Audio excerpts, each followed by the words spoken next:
manpower hours as well as infrastructure for research. What is the outcome of this research? How does it help local people and how does it help the community in general? So then we thought that we will have a periodic program. Every month we will have one department or one faculty member putting the research outcome into the public domain. So we put this research generally into scientific journals, but that doesn't get locally highlighted. And what is the outcome of this research for the local population, for UT and for the country? That is what is the idea of this research dissemination meet.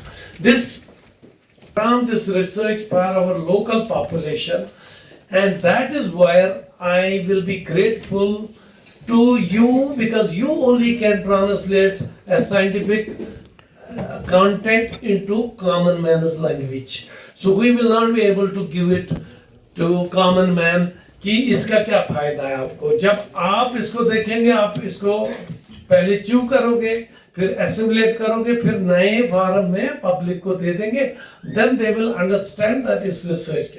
So this research dissemination meet I started from my own research, because we have sent the circular to all departments. I thought that let me start first from my own self, then only other departments will come up. So I will request I will introduce my research team of PCOS also to you, and the team actually is across the country. This study has been done in 20 centers. All the top tertiary care institutions of the country are part of it, and I am fortunate to have been given the task of coordinating the whole study.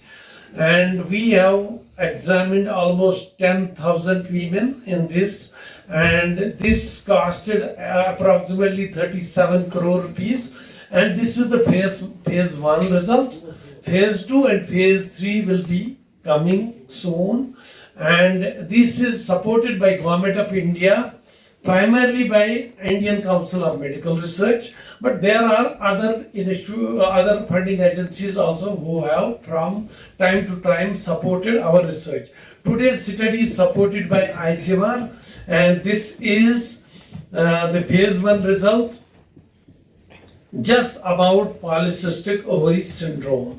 So I will tell my team, one of them can present the few slides to you so that you get you try to understand.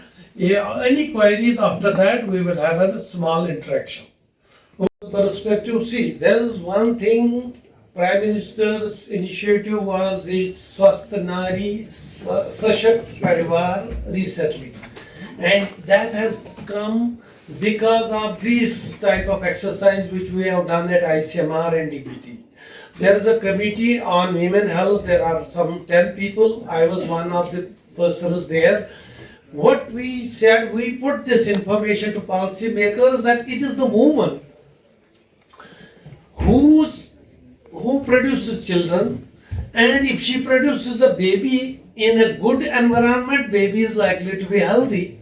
If a baby is born with some metabolic traits, then that baby is likely to fall prey to these diseases.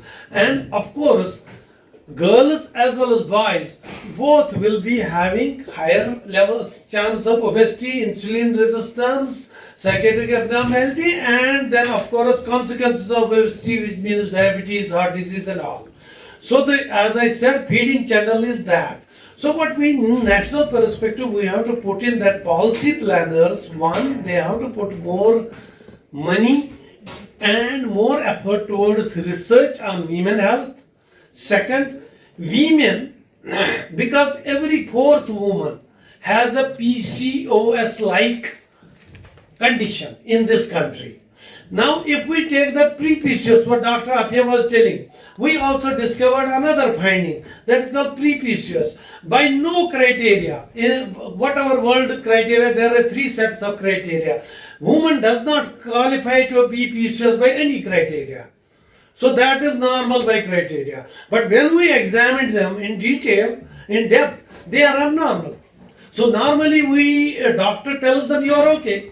because you don't fit criteria. But we found that they are abnormal. So they might evolve over a period of time into full blast syndrome. It is at the cross section when she reached your clinic, you found no, she doesn't have abnormalities.